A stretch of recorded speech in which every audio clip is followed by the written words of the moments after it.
Hello, everybody. I'm Dr. David Litwa, and here again, I am so pleased to be with a fellow colleague who has written some really, really interesting stuff, namely Deification in Acts, recently a book in the Wundt series of More Seeback, which is a fantastic book.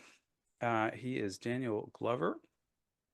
And Daniel, tell us where you're coming from. Yeah, thanks, David. It's good to be here. I am a professor of New Testament at Lee University in Cleveland, Tennessee. I did my PhD at Baylor University, which is where I wrote Patterns of Deification. That's the revised version of my dissertation that I defended there under the Luke scholar Mike Parsons. Excellent, excellent. Well, I think that your education must have been really good because the book is good, and I highly recommend it. I've recommended it on my platforms, and I've got a review of it. So go read that book.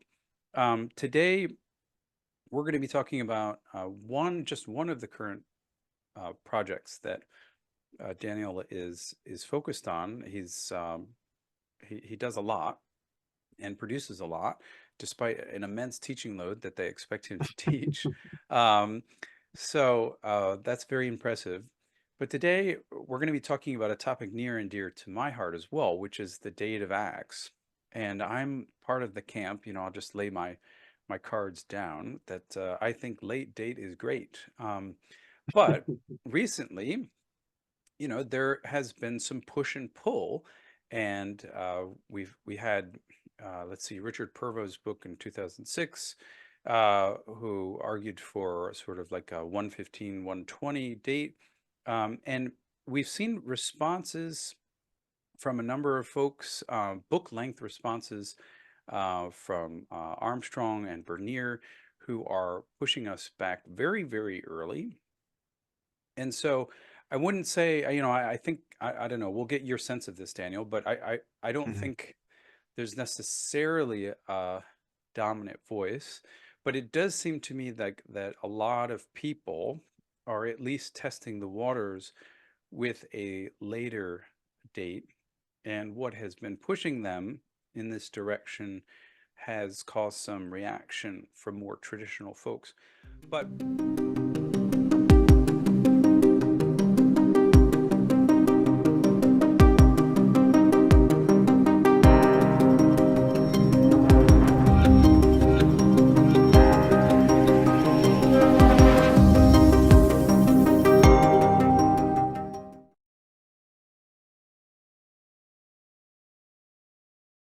let me get your sense of the research landscape here. So what has changed, and what has stayed the same? What's in flux with the date of Acts scholarship? There's a lot in flux in the study of Luke Acts right now. Um, you've got movements on the one hand that are attempting to reimagine the ethnicity or the identity of the author of Luke and Acts. And so this coincides with the movement Paul within Judaism, which is trying to reimagine Paul as a Jew who never left Judaism. And this is sort of trickled down or into other books of the New Testament. So you've got the Matthew within Judaism movement, the John within Judaism movement, and now it's come for Luke as well, who, interestingly enough, and textbooks published as recently as like 5, 10 years ago were saying this is the one author that is undoubtedly a Gentile. And so lots of things, the things that we considered indisputable 5, 10 years ago are now sort of being raised anew and questioned whether that's quite right. And the date of Acts is one of those things. You mentioned Purvo's work in 2006. Since then, there's also been Joseph Tyson's book on Marcion and Luke Acts, which also pushes Acts into the second century, and that's tied up to some extent with the issue of the Marcionite controversy. In addition, you have my own doctoral advisor's commentary on Acts, I think coming out around the same time, 2006, 2008, sometime around there, which puts Acts in the second century too. So you have these movements sort of moving towards the second century, starting, uh, I don't know, maybe really it seems like in the early 2000s. It's a movement back to an older position that was held way back when by the Tübingen school. But concurrently with that, with what you said, there's a sort of reaction against this later dating, with several scholars returning again to an earlier position, championed by people like Otto von Harnack, that see Acts as written sometime in the 60s, before even the destruction of the Jerusalem temple. And so some of my recent work is focused on responding to these more recent arguments for an early date. I've found not only a later date to be more compelling and a better explanation of what we find in Luke and Acts, but I've also found the argument specifically for an early date to be really problematic. And yet, when you look in the literature, especially literature accessible to undergrads, which is my concern, it uses really poor argumentation. And so that's something that I've been hoping to respond to, and I'm excited to talk about with you tonight. So one of the arguments that you look at is the fact that the author of Acts omits mention of major historical events after 64 of the Common Era. And this is an argument, really, it's the main argument of Carl Armstrong's book, Dating Acts. And events, like the so-called Neronian persecution, which has been doubted by some, the destruction of Jerusalem, which you've mentioned, and tell us about that. Yeah, absolutely.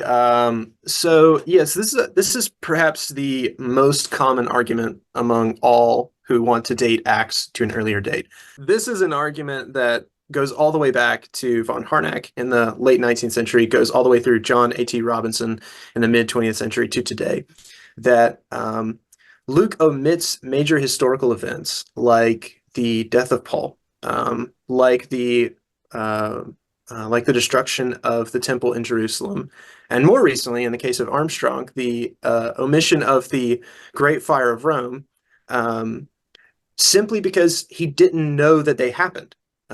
Otherwise, the argument presumes, Luke would have mentioned these events.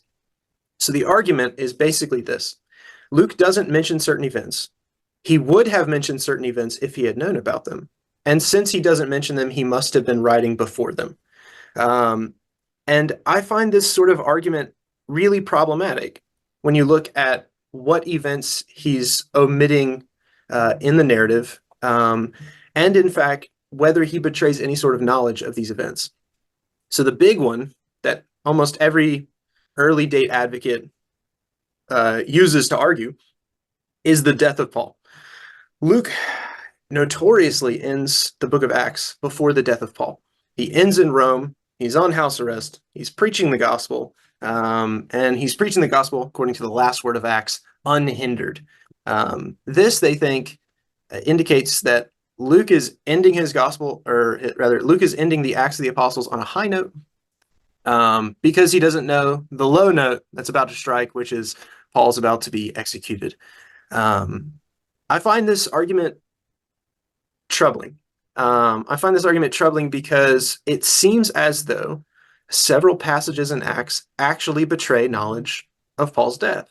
Paul's death is mentioned several times as something that's going to happen in the later chapters of the book of Acts. There are other slight indications that Luke knows Paul's death, in that Luke parallels the last part of Paul's narrative with the life of Socrates. So when he's in Athens, he's accused of introducing new divinities, and that's really troubling for them. And there's a number of striking parallels with the end of Socrates' life. The only difference, or one of the major differences rather, is that Paul doesn't die, whereas Socrates, of course, does.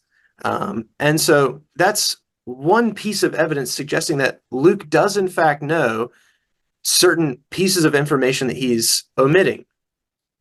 But I think that the larger problem at stake here is that the argument that Luke must have mentioned Paul's death, or must have described Paul's death or narrated it, if he had known about it, is that it doesn't take into account what Luke is trying to do in the book of Acts, or in Luke Acts as a whole. And so what I want to do is ask whether it's actually the case that it would suit Luke's purposes to mention Paul dying at the conclusion of his narrative. The entirety of the book of Acts has been a sort of narrative fulfillment of the prophecy that you're going to take the gospel to, Judea and Samaria and the ends of the earth. Take it all the way to the center of, the Roman Empire. And that's precisely what the narrative of Acts does. It takes the gospel all the way to the center of the world, from which we can presume you'll reach the edges of the world. And so I think by depicting the arrival of the gospel, Luke probably accomplishes exactly what he was trying to do, which was to show the success of the gospel in the Roman world. Yeah. Yeah. Do you want to jump in here? Well, yeah, no, I think that's brilliant. I mean, that's exactly right. If the author of Acts was writing a biography of Paul, of course Mhm. he would have to mention the death of Paul. But Mhm. this is not a biography of Paul, and everyone Yeah. knows that. It's simply a Mhm. story of how the gospel moved from Jerusalem to the center of the empire, and to the ends of the world. It would be against his purpose to say everything. It's not a history of Mhm. Rome either. So the fact that it doesn't mention, the fire in Rome is Mhm. beside the point. As I Yeah. like to use the example, if I was writing a history of the Civil War in the year 1960, and I stopped, in 1863 because I thought that was the climax of the war, and I didn't mention things like Sherman's burning of Atlanta or the signing of the peace treaty, and I didn't mention Gettysburg, and people were like, oh my God, you didn't mention Gettysburg. Would people 2,000 years from now conclude that I was writing in 1863? Really, it's a terrible assumption to make. This author is much more intelligent than that, much more creative than that. And I think even as Armstrong put it, he quotes John Chrysostom, who is like, why did Luke end it here on this note of climax, on this positive note of climax? Well, it's because that most excited the reader, that most got the reader's attention. And if he told you everything, that would leave the reader dull and jaded. And this is Chrysostom, just making a pure literary analysis, Mhm. you know. But I think what these very conservative folks are thinking is that this is some kind of like a history textbook, but Mhm. that's just not the case. It's not a biography, it's not a history textbook, it's a church document. And we don't have to get into the issue of genre because this interview would never end, but we can at least probably say that this is, you know, we know what is not. So anyway, Mhm. just seconding you. Yeah. I don't know if you even wanted to mention, I mean, we don't need to mention, but things like the Neronian persecution of the church, it probably happened on some level, but it, Mhm. it wasn't, it wasn't necessarily probably felt as like I think that Paul's death, um, was a high point for Christians as well. If you were writing a martyrdom, and the author Mhm. of Acts is clearly not writing a martyrdom, Right. he's more interested in the movement of the gospel. So yeah, I don't know. Yeah. Did you want to say Yeah. anything So about the fire or Paul's death, or yeah, sorry, you mentioned absolutely. Paul's death? Yeah. So the fire is an interesting case, and Armstrong is really clever to mention this. I haven't seen this in any of the literature outside of Armstrong, and I think Bernier picks it up as well. But Armstrong argues that the Great Fire of Rome was just a monumental event in the history of Rome. And to be sure, that's probably right in the first century. I don't know that there's any other event that devastated Rome quite like the Great Fire. But the question is whether Luke has this sort of antiquarian interest in just recounting all the facts of history that he knows, or whether he's including facts that serve his specific purpose. And I think that that's what's at stake here.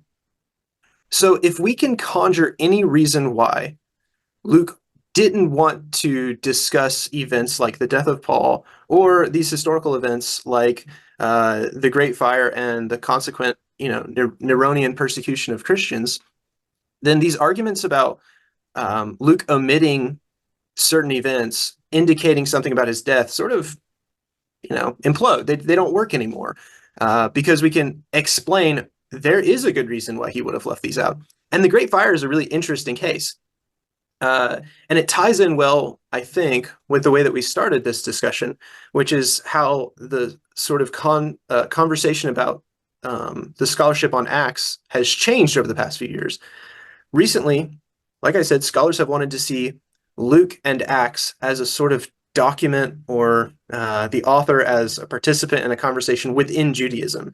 And this is a long this idea has a long history in Luke Acts scholarship, all the way back to Burton Eaton back in the 1950s or something. That the way that Luke portrays Christianity is as a sect of Judaism. And he uses this word several times in the book of Acts, hieresis.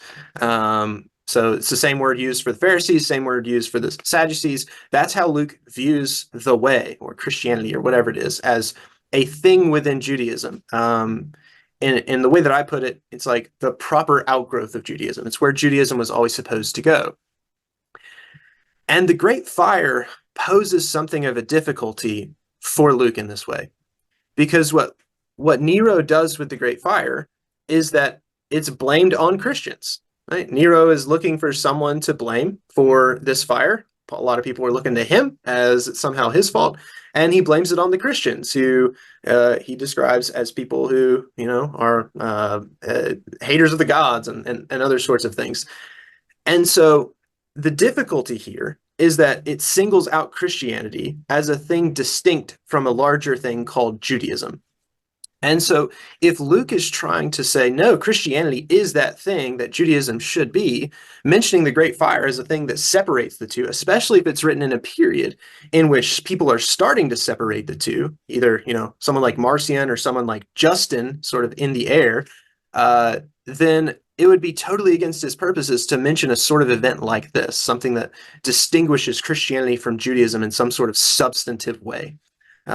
And so I think that's a pretty strong motivating factor for Luke, that he wants to tie the two together so closely. So this event would rend the two apart in a way that other events that he mentions don't necessarily do. So for instance, he mentions the expulsion of the Jews from Rome by Claudius back in 49 CE. But Luke uses this event to introduce Paul to two characters, Priscilla and Aquila, who he says are Jewish and Christian. And so the people who are expelled from Rome, the Jews, are in fact Christians, some of them. And so Luke uses this event that could separate Judaism from Christianity as a way to actually tie the two together in a way that I don't know is possible with the Neronian persecution, or rather the Great Fire of Rome and the persecution that followed. Right. Okay. Excellent. Yeah. I'm with you. I'm with you. So the next argument that has been used is somewhat surprising to me. The idea that the author of Acts or the author of Luke maintains a strong primitive apocalyptic fervor. This is actually not how a lot of people have read Luke and Acts. People like Hans Konzelman, where Luke is and Acts are really about what happens when Jesus's advent, a second advent or parousia, is delayed. But tell us more about this. Does Luke and Acts have an apocalyptic fervor? Yeah, I mean it's such an interesting argument that's made, that Luke is Luke maintains this strong apocalyptic fervor, and therefore that indicates that he's early. I find two major problems with it. One is what you've just mentioned, that it seems like, and the history of Lucan scholarship sort of has pointed this out, it seems like Luke is really trying to deal with the fact of a delayed parousia, a delayed second coming of Jesus. And one of the ways that he does that is by emphasizing the presence of the Holy Spirit. So Konzelman kind of sets it up as the Lucan perspective as Jesus may be gone, but he's given us the Holy Spirit instead. So while we're waiting for Jesus, we still have the Holy Spirit. And so it's almost like Jesus actually never left. And the problem of Jesus' absence sort of evaporates because now the Spirit of Jesus is present within the community. And I think Konzelman's probably onto something there. But I also think that Luke does have a strong eschatological expectation. After all, he's got Jesus proclaiming prophecies throughout the Gospel of Luke. He wants to portray Jesus as a prophet. He certainly believes in the second coming, but it doesn't seem to be this imminent kind of thing. So I'm not quite sure they're right about Luke's intense apocalyptic fervor, although he does certainly have an eschatology And I don't think we can just wipe it away by saying Luke's eschatology is realized by the Holy Spirit. But the second problem I find with this argument is that there are texts that are late and still have a very strong apocalyptic fervor.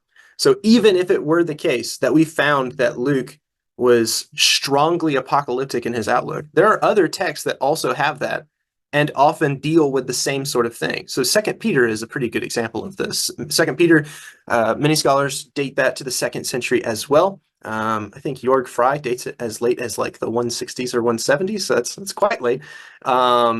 But Second Peter seems to be trying to smooth over the difficulties of a delayed second coming by offering a variety of different arguments.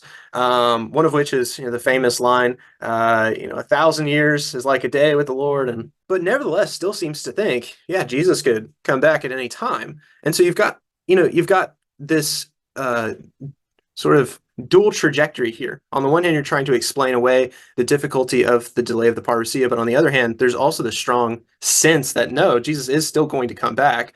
And so I don't see this argument working so well that Luke's apocalypse or apocalyptic outlook or his eschatological outlook somehow can pinpoint him precisely within a certain period of Christian theological history. Well, heck, my pastor last week spoke a sermon with apocalyptic fervor. I mean, Yeah, if his sermon, if I wrote that on a piece of papyrus Mhm. with some, fancy ink that I could, fool people with, and then I put it in my special forgery kit where I made it look really old. Would they say that it was, written in the 1st century? Because of course, I'd have to write it in Greek too, but that would be a challenge. But I could pull that off. Hey, I mean, if Morton Smith can pull it off, then I can pull it off. So why not? It doesn't make sense, right? I mean, things Mhm. have apocalyptic fervor now, but that Mhm. doesn't help us on the date, right? All right. Right. And if you know much about the history of Christian or Jewish thought, these sorts of things are cyclical. Like an intense season of apocalypticism will appear every few hundred years anyway. You get this in American Christianity very strongly, especially following the sort of revival movements. So, like you say, doesn't seem a very strong argument to me. Right. Yeah. No, the apocalyptic fervor appears every time they need to add new church members to the roll. Okay. Yeah, So, that's a good point. why not threaten somebody, put on the brass tacks, so to speak. But anyway, so we've talked a little bit about no knowledge of that, the failure to mention Paul's death means that the author doesn't have any knowledge of Paul's death. You've already spoken a little bit about that. I mean, my sense of it is that probably it was slightly embarrassing on some level that Paul probably didn't make it out of Rome, since we know that he planned to go to Mhm. Spain.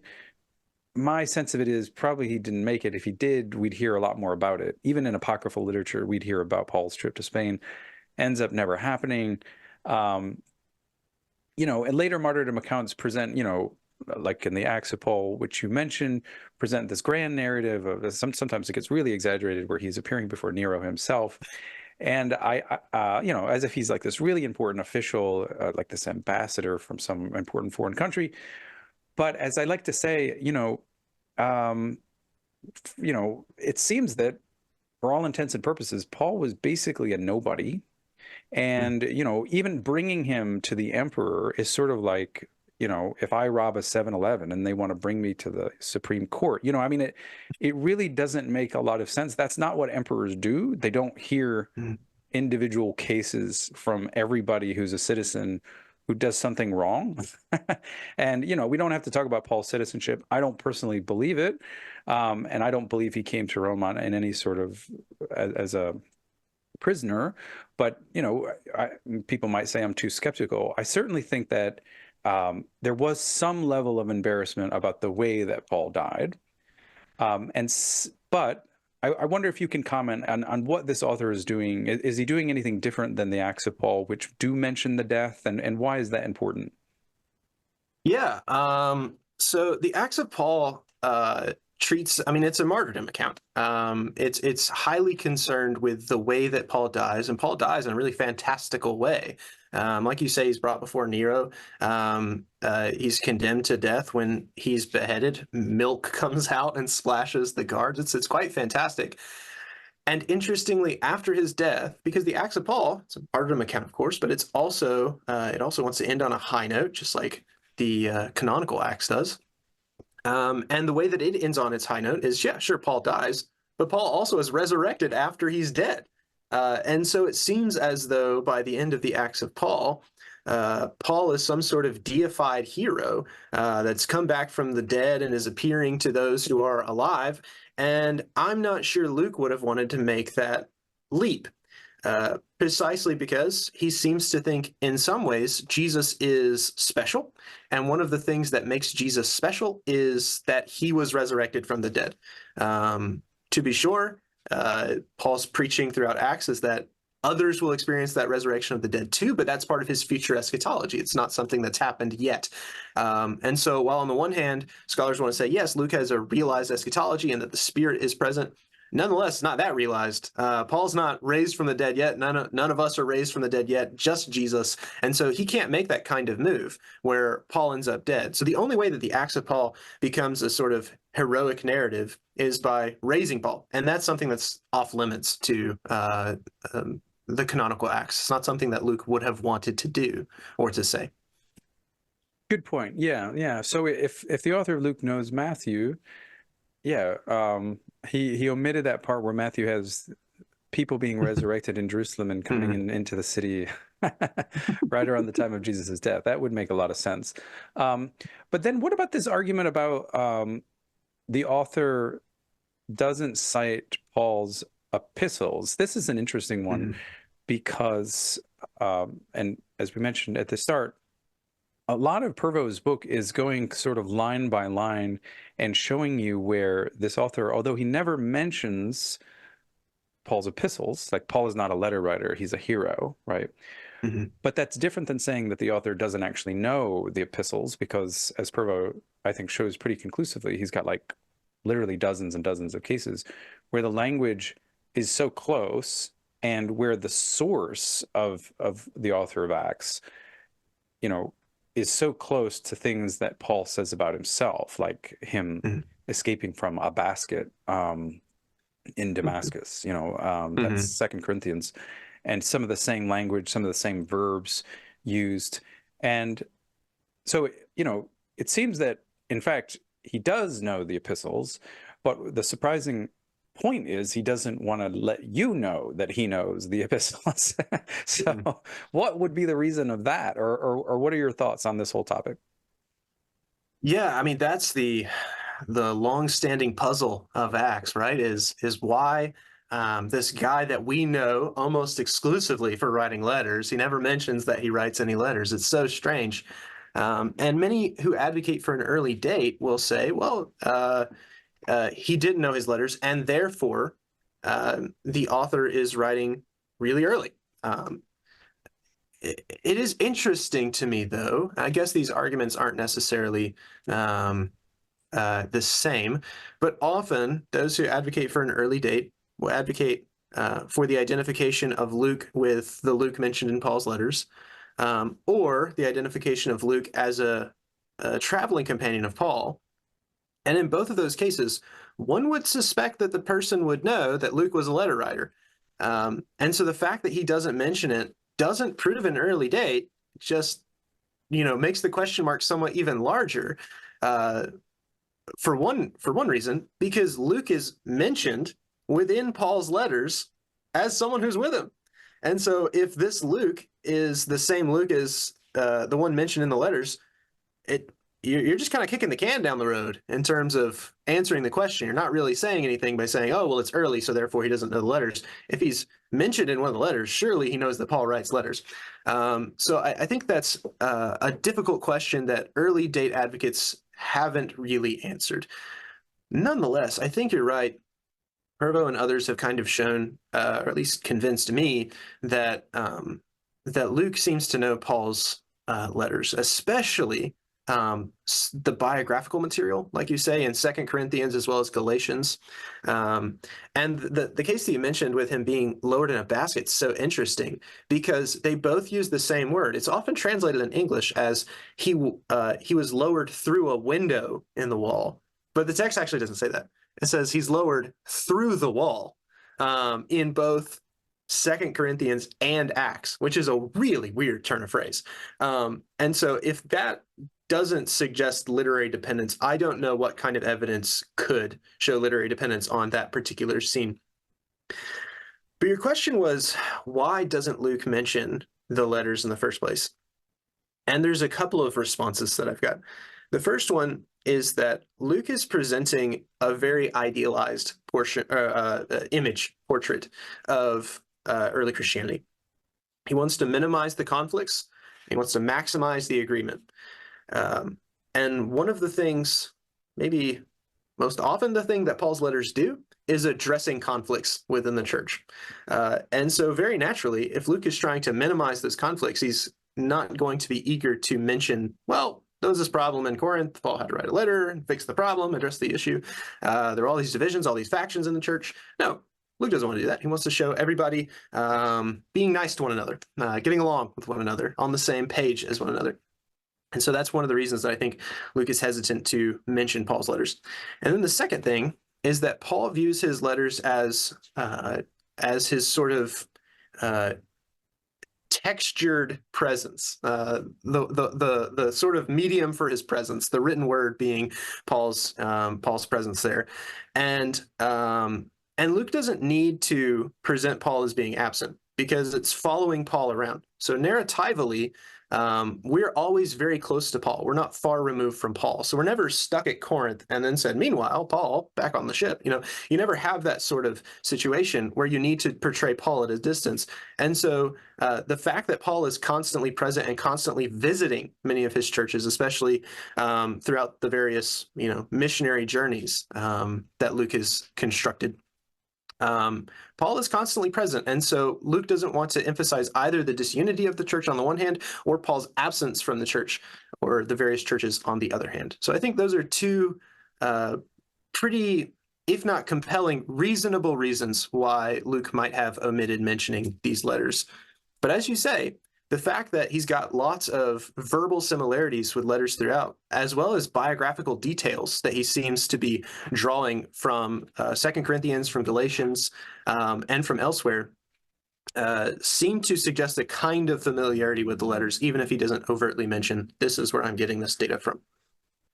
Right. Well, and normally ancient authors don't cite their sources unless they have a special reason to. And I think, Provo's point is that it's not only that he knows a random letter or two, it's that the author knows a collection. And my own theory is that he doesn't actually want people to be introduced to Paul by reading the letters. He wants to be the introduction. And in effect, if this was his purpose, he basically accomplished it. Because let's imagine him in the 2nd century, and so he's shoulder to shoulder with Marcion, who has a Pauline collection, and is coming up with some, from the perspective of the author of Acts, some weird and wacky conclusions. And Justin calls Marcion the Pontic wolf, and that's exactly the image that the author of Acts uses about savage wolves coming in and tearing apart the flock. So, this is more speculative, but I think he really wants to be the introduction to Paul. He doesn't really want you to start with the letters. I don't think he minds if you end up reading them, but he's not going to forefront that picture of Paul. He wants to give you the model. And frankly, the heroic Paul is still the Paul that you learn in Sunday school. So before children start reading the letters, and they really shouldn't read Paul's letters to children anyway. They're full of people having sex with their mother-in-law and, other weird things going on, like arguments between Peter and Paul. And so it's really not literature you would read to children anyway. So the image of Paul that you get catechized with is really the heroic Paul of Acts. So in effect, he's accomplished his purpose of being your introduction to Paul. And then you read Paul through the Lucan filter, and boom, that's the Orthodox Paul. That's what we call Orthodox Paul. Whereas the Valentinian Paul Valentinus and people like Marcion, they start with the letters, and boy, what they come Mhm. up with is something quite different. But anyway, did you have any thoughts there, or? Yeah, I think that's exactly right. That Luke, I think, knows a collection of Paul's letters, and furthermore wants to give a sort of hermeneutical approach to Paul's letters. One of which is, as people like Joseph Tyson have noticed, have some anti-Marcionite tendencies for sure. That it doesn't want to separate Paul from his Jewish heritage or the Jewish God. That instead it wants to show you Paul as a Jewish person, living out that Jewish identity very clearly, both as a Jesus follower and as someone who will go to the temple and someone who will have someone circumcised before he brings them to the temple, which seems very different from the Paul that we get in Galatians if we're just reading Galatians by itself. So I think he does want to offer a sort of hermeneutical key to reading this letter collection. So I think you're spot on with that. And Um, yeah, it uh, reinforces yeah. an earlier point that you made that. Mhm. So if you read Luke and Acts as Paul within Judaism, or Acts as Paul within Judaism, that's fine, but it would be a false historical leap to say that that would indicate an early date. Well, no, not at all. I mean, let's just situate him again in early to mid second century, where he's competing with Christians, and not just Marcion, but people like the author of the letter of Barnabas, Diognetus, these people who never mention the Hebrew Bible or Septuagint. They don't seem to care about it. They are hostile to Jewish rites and ceremonies. And so, what does an author do during this period? Well, he rewrites history so that in his own time, he responds to the people who, from his perspective, are, shall we say, not emphasizing this trait enough, who are too much putting their finger on the novelty of Christianity.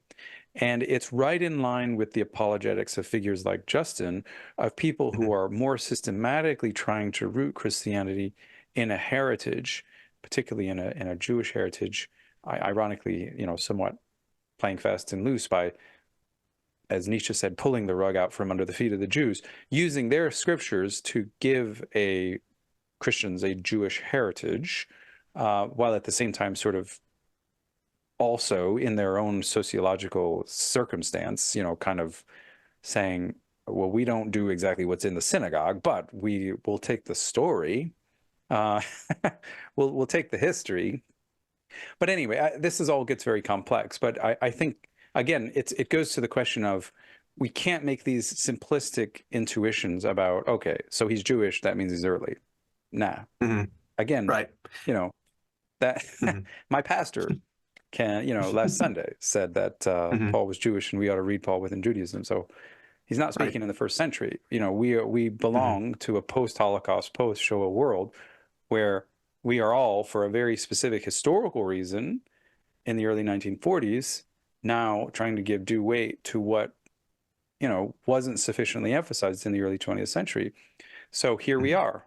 Now the we passages. Mhm. So do you want to say a little bit more about these? I mean, we could talk a lot about these, but give us your take Yeah, on them. there's an awful lot we could say, and those wee passages for anyone who doesn't know right off the top of their head are passages in the Book of Acts where the narrator, who's typically narrating in third person narration, he, she, they did this, that, and whatever, to suddenly we and us language. So we sailed here, they treated us kindly. So these collectively are known as the we passages, and many early date advocates want to say these we passages are obviously first person eyewitness testimony, that the author of Luke and Acts is saying these are events in which I personally took part, um, and then use that to say, and therefore, this is happening in the 40s and the 50s. But there are problems with this, using these passages to then say, well, this is obviously eyewitness testimony, and therefore obviously veridical eyewitness testimony, and then using this to date Acts. Part of the problem with these we passages is that it is unclear what these are. Scholars have suggested all kinds of different understandings of the wee passages. Vernon Robbins over at Emory argued many years ago that this is an imitation of fictional literature or epic literature, that this is a thing that when you're on a seafaring voyage, you just use first-person narration. And I don't know that I find that argument totally persuasive, but it is enough for me to pause and say, well, maybe these aren't first-person eyewitness testimony. Other people have thought this is source material. Of course, that might be problematic if it's a travel diary, because after all, they do get shipwrecked at one of the points, and I don't know what we're supposed to imagine holding the diary above their head while swimming to shore, or what we're supposed to imagine there. But nonetheless, that's something that individuals have advocated.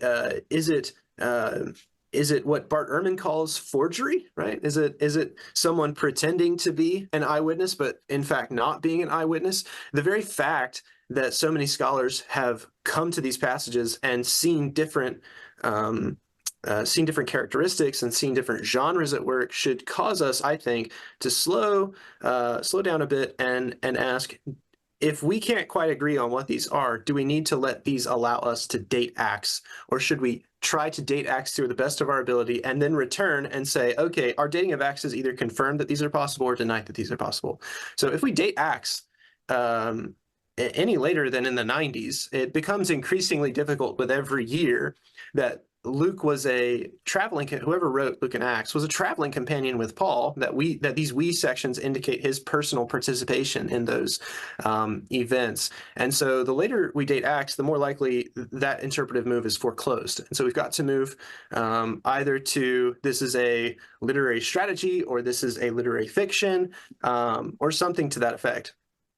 And right. I think that there's evidence within Luke and Acts that even suggests that this is not eyewitness testimony from Luke's own part, because in the preface to Luke and Acts, in Luke 1:1-4, Luke specifically says, I am not an eyewitness. I inherited a lot of this information from eyewitnesses and servants of the word. And so he distinguishes himself as well as his readers from those early eyewitnesses. And if this is an eyewitness account of any kind, seems like Luke is distancing himself from that in the preface.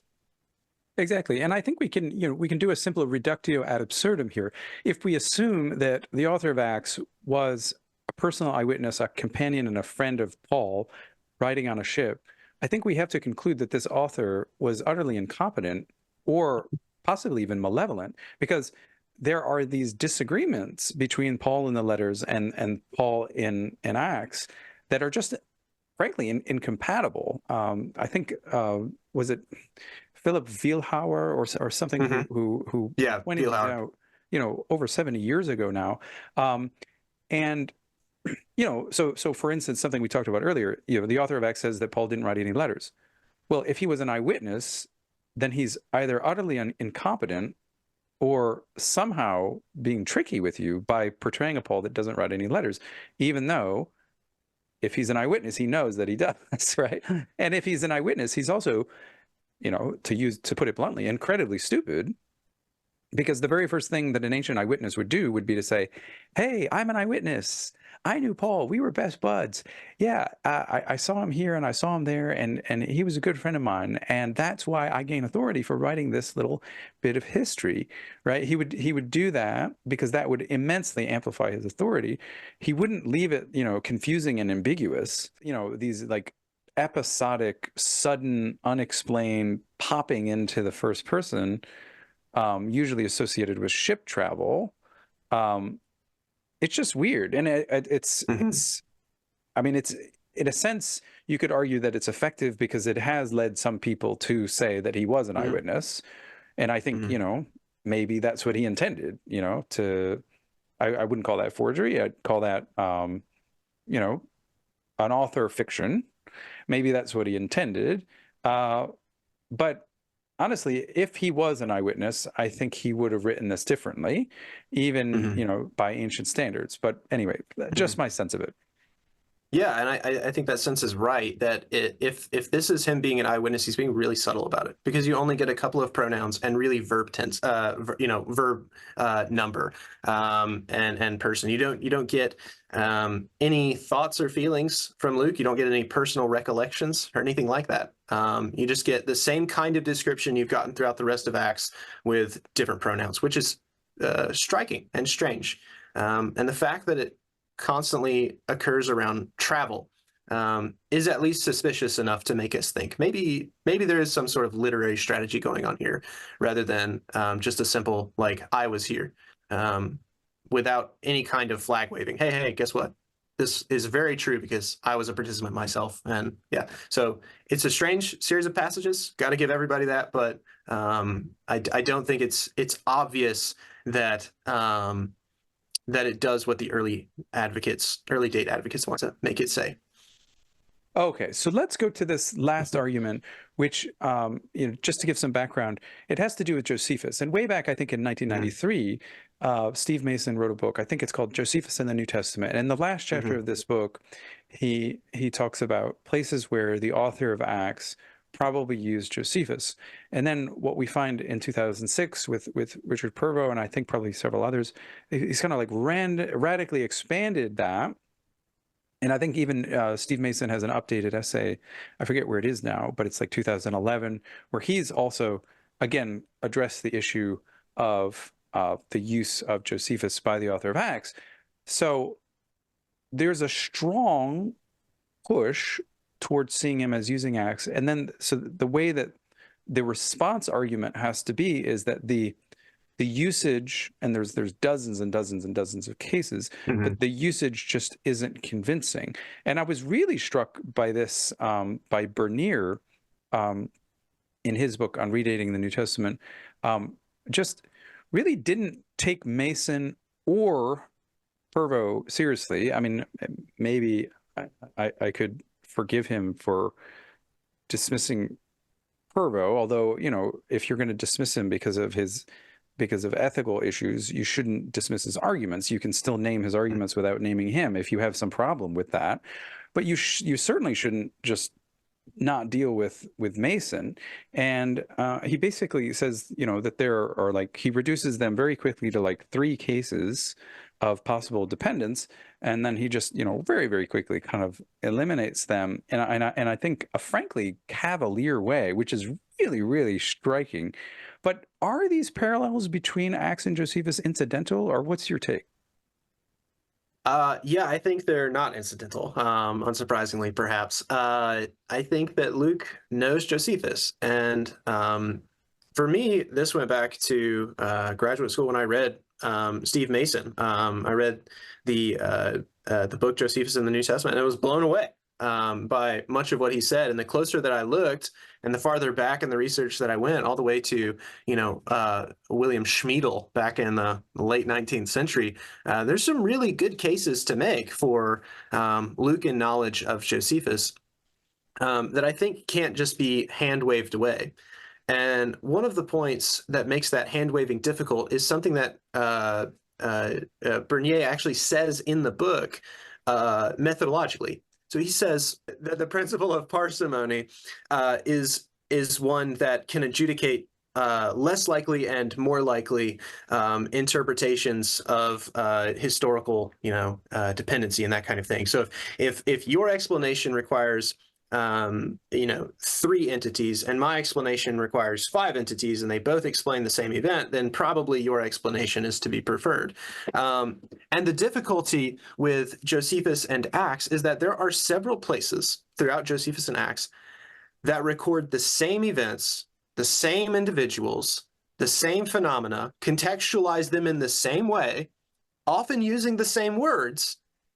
And Bernier and Armstrong and others who want to advocate for an early date, and even those who don't want to advocate for an early date, those who want to advocate for the standard 85 to 90 date, often wave away by saying, okay, well, these are different in some key respects. Well, of course they're different. Matthew is different from Luke, is different from Mark, is different from John, but that doesn't necessarily mean that these gospels aren't literally related in some way. So we've got to move past this, okay, there are differences, therefore there can't be literary dependence. Because you're just kicking the can down the road.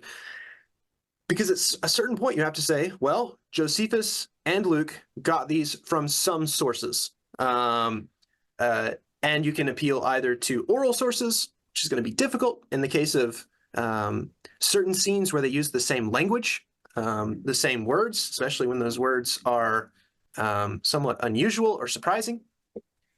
And so you're going to be pushing the can down the road by saying, okay, it's either oral or it's written. Okay, well, if it's a written source that they're both using, you've just multiplied the number of sources that are now available in this hypothetical reconstruction. So the principle of parsimony is going to suggest, okay, maybe one of these hypotheses is preferable over the other, but it also causes you eventually to say, okay, well, Josephus edited his source in one way, and Luke edited his source in one way, but one of these has got to be closer to the original source, and one of them edited that original source, and therefore there are the differences. And so what you're doing is you're just saying, okay, someone has changed something, but you've added extra sources in between. And I find this argument really problematic because it multiplies these entities. So instead of saying that Luke drew upon Josephus and talking about the story of Judas the Galilean and Theudas, instead he says, okay, he drew from another source, which explains their slight differences, but that Josephus has changed them, or Luke has changed that source, instead of just saying Luke drew from Josephus and changed that source in some key places. So we can talk about specifics if you'd like to, but that's like methodologically, I think, the problems that we've got going on with these discussions of Luke and Josephus. Right. Well, I think, keeping it on the level of method is really the key here. If we do use parsimony, it's a whole lot more parsimonious to say that there's some kind of independence. And since it's highly unlikely that Josephus is dependent on what must be considered to be a fairly obscure author in his mind, then it is likely to us to trace the dependence to Josephus. And given the later Christian reception of Josephus, where pretty much every Christian author is using Josephus to learn anything about Judaism in the first century, he's their go-to person. And the fact that his works are well financed and well produced. Something also that Purvo points out is that Josephus uses these structural patterns for talking about history, these watershed events like the census under Quirinius and the rebellion of Judas the Galilean. And it's the author of Luke and Acts uses those same structural watershed events to organize his narrative and to give you these key points of history. If he wasn't using Josephus, we would imagine him, mentioning other things and structuring the narrative quite differently. But it's not only that he's used Josephine words and Josephine characters, but Josephine historical structures now inform the very composition of Luke and Acts. This is all in the mix, and it's just sad that, frankly, from my perspective, that very smart people like Bernier and Carl Armstrong aren't really taking these things seriously. But I guess we have to come to an end at some point. So these are the arguments that you're arguing against. But do you want to say something about other elements favoring a late date for you personally, like what you want to bring to the table?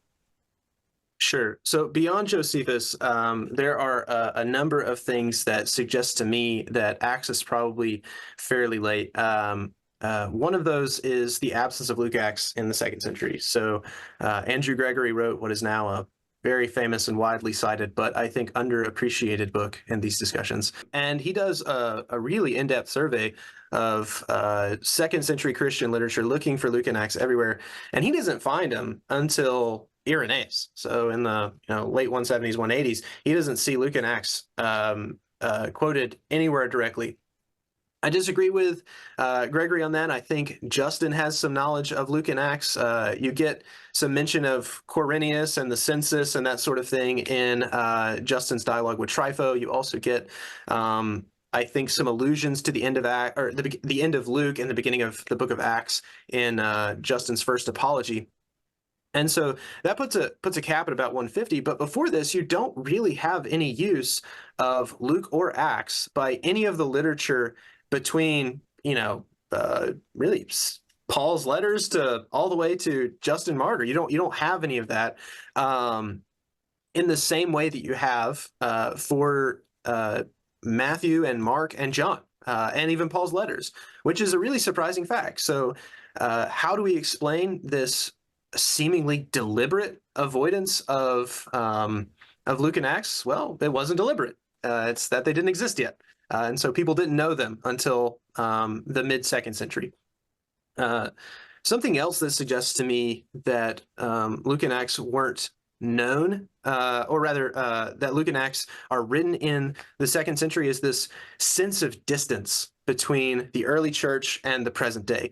So the church in Jerusalem is looked upon as this ideal past. It's this thing that we want to aspire to. Look, they're sharing their money. Look, they're doing miracles in the temple. That's the kind of Christians we ought to be. That's one sense in which there's this sort of distance between the events that are being narrated and the experiences of the community. They know, for instance, that the gospel has got to get to Rome, right? Because presumably the gospel has been at Rome for a long time. They know that the gospel proclamation of Paul is going to continue unhindered because they know that there's Christian communities there now. They've got to explain those in some way. And so in spite of the, unmentioned death of Paul, the gospel continues and has continued unabated ever since. And finally, the book of Acts gives certain senses. There's a sort of certitude about the future in Acts, right? The gospel is certainly going to come to Rome. The gospel is certainly going to be effective in Rome. But also, to return to a point sort of earlier made about Paul's death, in Paul's departure speech, near the end of Acts, he tells the elders of Ephesus, I'm never going to see you again. So it gives this sense of knowledge that, okay, Paul is never going to see these people again. So there must have been a time when Paul ceased to exist and couldn't have seen those people again. And sort of presents his teaching as a sort of final will and testament in the same way that you get for figures in the Jewish testamentary literature much, much later on. And so it sort of looks back at Paul's teaching and his life as the kind of thing to be emulated in this new and more distant generation than the one that it's actually portraying. And I've got one final thing to say about this sense of distance, or this sense of a second century date. And that's something that I don't mention in this paper that we've sort of been discussing here. And that's Luke's use of Christian, actually. Christian seems to be an outside title applied to these followers of Jesus, and it really seems to emerge prominently in the second century. And Luke seems to know, or rather, Luke seems to presume that his audience knows this title, that it's applied to them, and that they can be identified by it in some specific way. And so I suspect that that's one other piece of evidence that Luke is looking at a distance from these sorts of events. Like the identification of Christians as Christians is long since happened. And so Luke is looking back on that and saying, this is the sort of Christian that we want to be. Which is important because I think the other earliest attestations of Christian coming from say Greco-Roman authors, they're early second century. I think it would be Pliny the Younger's letter, and Tacitus. He knows the term Christiani. Suetonius, also early second century. He probably knows that term.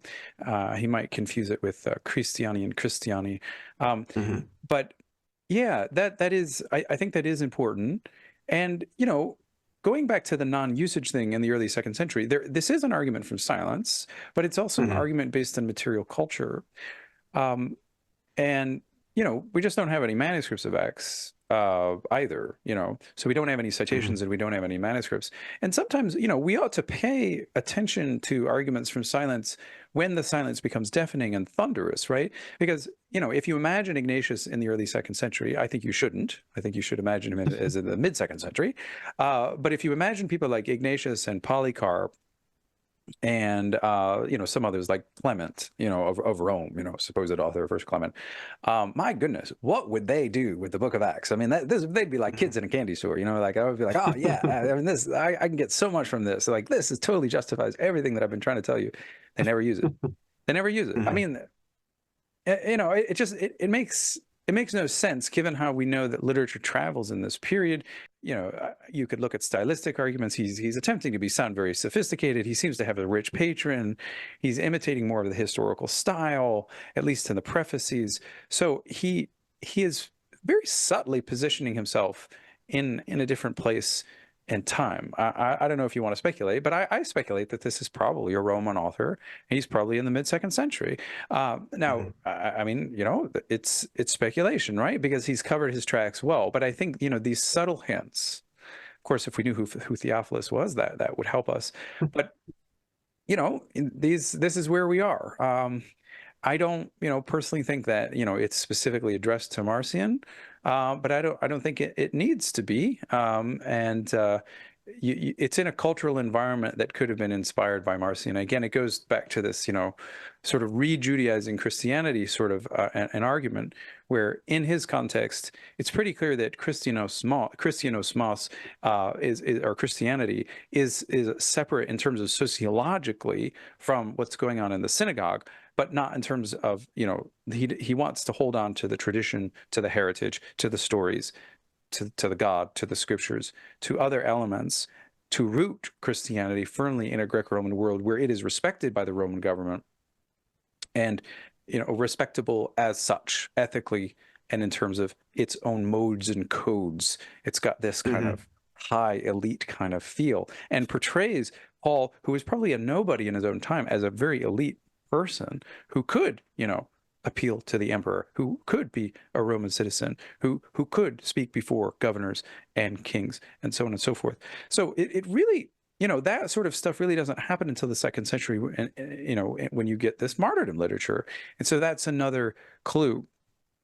But anyway, we've now, I think we've hit most of the main topics of your paper. I want to encourage everybody to read Daniel's paper, I believe. So we're going to keep the title "An Early Date for Acts?" Dispensing with Some Recent Arguments. Is this paper going to come out at any time? And where can we get this paper? Where it should be out with a Bulletin for Biblical Research. So once that's out, if anybody wants to read it and they don't have access to it, they're welcome to email me. I've got my email up on my academia site, and I'll be happy to share it with them. Excellent. And is there any other news or work you want to mention that you're currently exploring or? Right. Yeah, absolutely. Thanks for the opportunity. So, of course, the book that you mentioned that you very generously, kindly reviewed, gently reviewed as well, Patterns of Deification in the Acts of the Apostles. It's a astronomically expensive book published with Morris Zebek. But again, if you email me, I think we might be able to work something out. And I've also got a forthcoming book with Baylor University Press. It is... I'm always worried about sharing titles until they're printed on the page, but it's tentatively titled Jesus and Other Sons of God, Luke's Christology and Greco-Roman Literary Culture. I think for fans of you, people will be really interested in what this book has to say. A lot of deification, a lot of ancient Mediterranean gods and deities. It'll be quite an interesting read, I hope. And that should be out in spring or summer of 2025. Excellent. Well, we should have you back because I'm sure that will make a bang. And yeah, I often lament the cost of academic books, and part of doing this is to bring enlightenment, scholarly research to a broader audience. And so, it's part of Daniel's generosity, making time. I just want to thank him and pursue him. I only have people, here who have been vetted, who are really genuinely good scholars. And so I hope you will trace down Daniel and read his stuff. Daniel, is there any final words or reflections you wanted to make on this topic? Well, Yeah, absolutely. So, again, thanks for the invitation. I'm happy to be here. And for those interested in the date of Acts, whether you agree with me or not, I hope that we can all raise these questions anew. This is a time for raising old questions and asking whether the answers that our, scholarly grandparents and great grandparents gave were really something worth buying into today. And so I hope that whatever work that you guys are interested in, that we can continue to address it. Excellent. Well said. All right. Thank you, Daniel. And thanks to everybody for coming along and having a listen. Take care.